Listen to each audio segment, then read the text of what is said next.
Morning and नमस्कार। मैं कुसुमा सरल एग्जाम के यूट्यूब चैनल पे आपका स्वागत करता हूं। दोस्तों, लेकर आए हैं करंट अफेयर की महत्वपूर्ण क्लास जो आपकी परीक्षाओं के लिए महत्वपूर्ण होंगी। और ये मुश्किल से 10 मिनट की होगी और ज़्यादा टाइम हम नहीं लेते हैं इसमें, तो थोड़ा अब 10 मिनट इस क्लास के लिए निकाल लीजिएगा, पढ़ लीजिएगा। तो शुरू करते हैं। आज का हमारा पहला प्रश्न हमारा है, टेबल टेनिस विश्व रैंक 24 भारत की शीर्ष महिला खिलाड़ी कौन बनी? टेबल टेनिस विश्व रैंकिंग 2024 में भारत की शीर्ष महिला खिलाड़ी कौन बनी? तो option A Manika Batra, B है हरमीत देसाई और सी है श्री अकुला और अंकिता दास। तो इसका जो राइट आंसर है फिर श्रीजा अकुला है। और इनके बारे में बात करें तो भारत में शीर्ष रैंक हो गई है इनके। पिछले कुछ समय पहले नंबर 1 की मनिका बत्रा अब 2 स्थान नीचे आके 39 स्थान पर हो गई मनिका बत्रा। ये 39 पे आ गई थी। और इनका स्थान जो है अकुला का ये है 38 स्थान पर, ठीक। और ITTF की बात करें तो इसका फुल फॉर्म होता है, ये जो टेबल टेनिस विश्व रैंकिंग है जारी करती है, तो इसका फुल फॉर्म होता है इंटरनेशनल टेबल टेनिस, ठीक। टेबल टेनिस इसका फुल फॉर्म होता है। और इसकी स्थापना की बात करें तो इसकी स्थापना जो हुई थी ITTF की 1926 में इसकी स्थापना हुई थी। और मुख्यालय बात करें लुसाने स्विट्जरलैंड में, ठीक। और अध्यक्ष की बात करें तो इसके जो अध्यक्ष हैं पेट्रा सोलिंग इसके अध्यक्ष हैं, सोलिंग, ओके। और आगे से में बात करें तो नोवाक जोकोविच जो हैं 2024 में लायंस स्पोर्ट अवार्ड जीते हैं वर्ष का सर्वश्रेष्ठ। और डी गुकेश हैं फीडे जो शतरंज की संस्था है कैंडिडेट्स शतरंज टूर्नामेंट 2024 जीते हैं। और मैक्स वर्स्टेपन जो है रेडबुल के ड्राइवर हैं चाइनीज ग्रांड प्रिक्स 2024 जीते हैं। और बात करें रश्मि कुमारी की तो राष्ट्रीय महिला कैरम खिताब 2024 12वीं बार जीती हैं। और अब हमारा अगला प्रश्न है, विश्व मलेरिया दिवस कब होता है? 26 अप्रैल, 24 अप्रैल, 25 अप्रैल या 23 अप्रैल? तो विश्व मलेरिया दिवस जो है वो फिलहाल 25 अप्रैल को मनाया जाता है। अब इसके उद्देश्य की बात करें तो उद्देश्य है मलेरिया रोग की रोकथाम, उपचार और नियंत्रण के बारे में जागरूकता बढ़ाना। और 2024 की थीम बता दें हम क्या है। 2024 की थीम इसकी है अधिक पाय संगत दुनिया के लिए मलेरिया के खिलाफ लड़ाई को तेज करना, ठीक। और पहली बार इसकी बात करें तो पहली बार 2008 में आयोजित हुआ था मलेरिया दिवस। और यह मादा एनाफिलीज मच्छर से होता है, प्लाज्मोडियम मच्छर के काटने से होता है। अगला प्रश्न हमारा है, चिथिराई त्यौहार किस राज्य में मनाया जाता है? चिथिराई त्यौहार कहाँ मनाया जाता है? असम, मेघालय, अरुणाचल प्रदेश या तमिलनाडु? तो यह त्यौहार प्रमुखतः तमिलनाडु का मनाया जाता है, ठीक। हर साल अप्रैल महीने में तमिल के मदुरई में मीनाक्षी मंदिर है, मदुरई में तमिलनाडु में, और त्योहारों का शहर मदुरई को कहते हैं।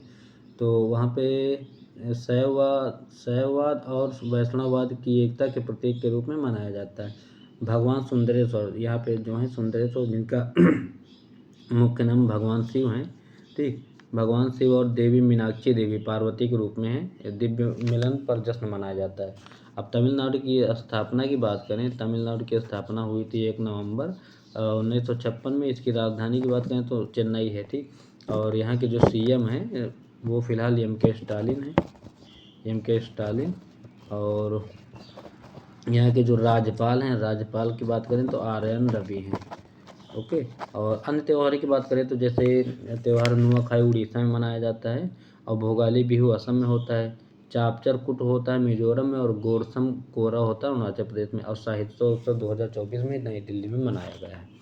अगला प्रश्न हमारा है, किस देश की संसद ने टिकटॉक पर प्रतिबंध लगाने के लिए विधेयक को मंजूरी दी है? तो अमेरिका है, ब्रिटेन है, भारत है या चीन है? तो ये फिलहाल टिकटॉक जो चीनी कंपनी है और इसको पर प्रतिबंध लगाने का काम अमेरिका संसद में पारित हुआ है, ठीक। राजधानी बात करें तो अमेरिका की राजधानी वाशिंगटन DC है। यहाँ पे 50 प्रांत हैं अमेरिका में। और जो बाइडेन यहाँ के राष्ट्रपति हैं, कमला हैरिस इसके उपराष्ट्रपति हैं, 49वें उपराष्ट्रपति हैं और 46वें राष्ट्रपति हैं जो बाइडेन, ठीक। और बात करें वाशिंगटन डीसी तो पोटोमैक नदी के किनारे बसा हुआ है। यहाँ की मुद्रा की बात करें तो मुद्रा यहाँ पे डॉलर चलती है, ठीक, डॉलर यहाँ की मुद्रा है। और अगला प्रश्न हमारा आ रहा है, और बात करें अमेरिका की तो सबसे ज़्यादा सैन्य खर्च करने वाला भी अमेरिका सबसे ज़्यादा 37%, पूरी दुनिया का 37% से अधिक सैन्य खर्च करता है। 916 अरब करोड़ रुपए ये खर्च किया है अपने सैन्य खर्चों पर, सेना पे। अगला प्रश्न हमारा है, एक मिनट, किस देश की गायिका रिजवाना चौधरी बान्या को पद्मश्री पुरस्कार से सम्मानित किया गया? तो भारत, पाकिस्तान, बांग्लादेश या ईरान? तो ये फिलहाल बांग्लादेश की रहने वाली है, ठीक। तो बांग्लादेशी रविंद्र संगीत गायिका रिजवाना चौधरी बान्या को भारत का प्रतिष्ठित नागरिक पुरस्कार पद्मश्री से सम्मानित किया गया है। इस वर्ष पद्म पुरस्कारों के लिए 132 प्रतिष्ठित व्यक्तियों को नामित किया गया है, ठीक। पूछा जाता है एग्जाम में कि आपकी पद्मश्री कितने अवार्ड दिए गए, तो 132 थे। अब बांग्लादेश की राजधानी की बात करें तो यहाँ की राजधानी ढाका है और यहाँ की जो मुद्रा है वो फिलहाल टका है, ठीक।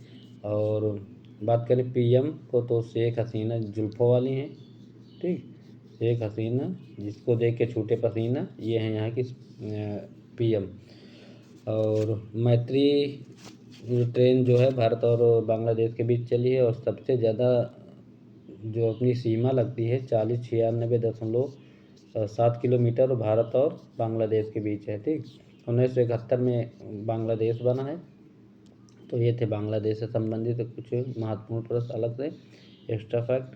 अगला प्रश्न हमारा है, नासा का dragon fly rover craft mission Shani के किस चंद्रमा पर जाने वाला पहला मिशन बना? तो ड्रैगन दे के आप चीन मत लगा देना, ठीक। ड्रैगन जो है फिलहाल अमेरिका का है। तो टाइटन, रिया, रीचा, फेबोस। तो फेबोस तो मंगल का है, इसका कोई मतलब नहीं। रिया, रीचा तो फिलहाल शनि के है, लेकिन जो टाइटन सबसे बड़ा ग्रह है शनि का, इसी पे भेजा गया है। तो इसका राइट आंसर ए होगा, ठीक। अब बात करें इसकी नासा की तो यह मिशन जुलाई 2028 में लॉन्च होगा। कब लॉन्च होगा? 2028 में लॉन्च होगा और 2034 में ये पहुंचेगा शनि के उपग्रह टाइटन पर।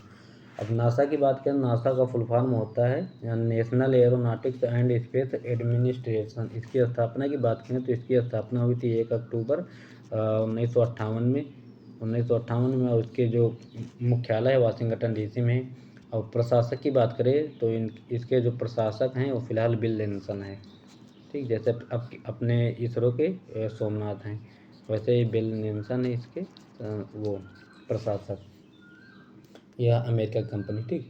और बात करें शनि के उपग्रह की तो वर्तमान में इसके उपग्रह टोटल हो गए हैं 142 और सबसे ज़्यादा उपग्रह वाला शनि है।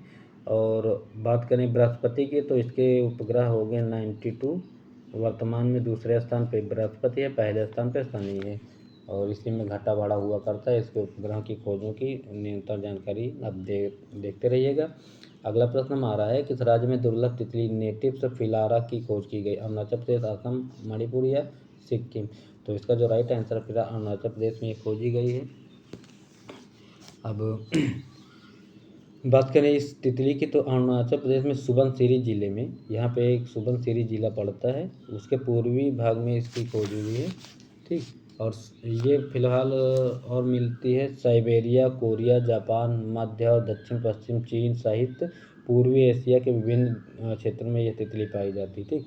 अब स्थापना की बात करें, अरुणाचल प्रदेश की स्थापना हुई थी 20 फरवरी 1987 को। 20 फरवरी 1987 की इसकी स्थापना हुई। इसकी राजधानी की बात करें तो इसकी राजधानी जो है ईटानगर है और यहाँ के जो सीएम है पेमा खांडू हैं, पेमा खांडू ये हैं यहाँ के सीएम। और अरुणाचल प्रदेश की राजकीय तितली भी घोषित हुई है, एक सबसे बड़े पंखों वाली वहाँ की राजकीय तितली घोषित हुई है। अगला प्रश्न हमारा है, डेटा ट्रैफिक के मामले में विश्व का सबसे बड़ा मोबाइल ऑपरेटर कौन बन गया? एयरटेल, वोडा, रिलायंस जियो या आइडिया? तो फिलहाल इस समय रिलायंस जियो धमाल मचाए हुए है। तो सबसे ज़्यादा ट्रैफिक के मामले में विश्व का सबसे बड़ा मोबाइल ऑपरेटर जियो बन गया है, ठीक।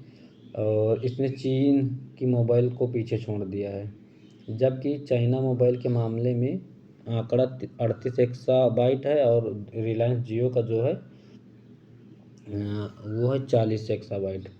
जियो का 40.9 एक्साबाइट तक पहुंच गया और जो वो चीनी कंपनी है उसका 38 है। ठीक, तो ये जियो का यहाँ तक पहुंच गया है।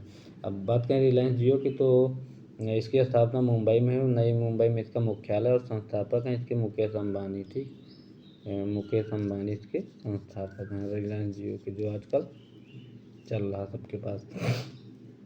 अगला प्रश्न हमारा है, प्रश्न है किस केंद्र शासित प्रदेश में ने सभी अधिकारियों के लिए ई ऑफिस में ई फाइलों पर डिजिटल हस्ताक्षर का उपयोग निर्माण कर दिया। तो ऑप्शन है जम्मू, लद्दाख, दिल्ली या लक्षद्वीप। तो इसका जो राइट आंसर है फिलहाल ये जम्मू एंड कश्मीर है। ठीक, इसका उद्देश्य डिजिटल कार्य वातावरण को अपनाने, निर्भरता कम करने के उद्देश्य से किया गया है।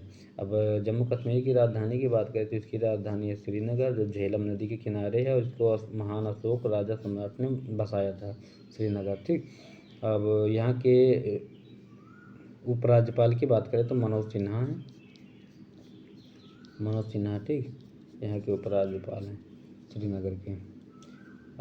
अगला प्रश्न हमारा है विश्व टीकाकरण सप्ताह कब मनाया जाता है? 25 अप्रैल से 30 अप्रैल, 22 अप्रैल से 27 अप्रैल, 20 अप्रैल से 27 अप्रैल या 24 से 30 अप्रैल। तो इसका राइट आंसर फिलहाल 24 से 30 अप्रैल है। ठीक, प्रतिवर्ष अप्रैल के अंतिम सप्ताह 24 से 30 अप्रैल के बीच यह मनाया जाता है। विश्व टीकाकरण सप्ताह के रूप में मनाया जाता है। इसका उद्देश्य की बात करें तो टीकाकरण के बारे में जागरूकता बढ़ाना है।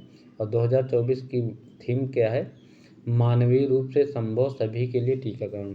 मैं थीम लिख देता हूँ क्योंकि एग्जाम में अधिकतर थीम पूछ लेता है। तो मानवीय रूप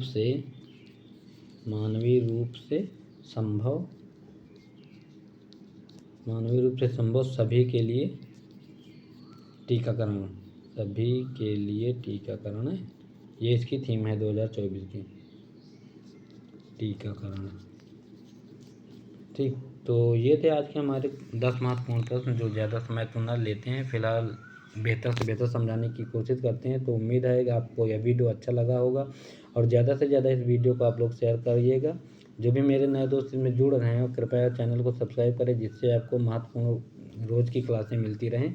और इसके PDF के बारे में अगर बात करें तो सरल एग्ज़ाम नाम करके एक टेलीग्राम चैनल भी चलता है, तो उसमें सारी PDF लोड हो जाती है। जिस भाई को जुड़ना हो, बहन को जुड़ना हो, वो कृपया इस चैनल पर जुड़ जाए। ठीक, जिससे उसको PDF भी मिल जाया करेगी। और तब तक के लिए फिर बाय। दूसरी क्लास हमारी दोपहर तक अपलोड हो जाएगी। थैंक्स देखने के लिए, बाय।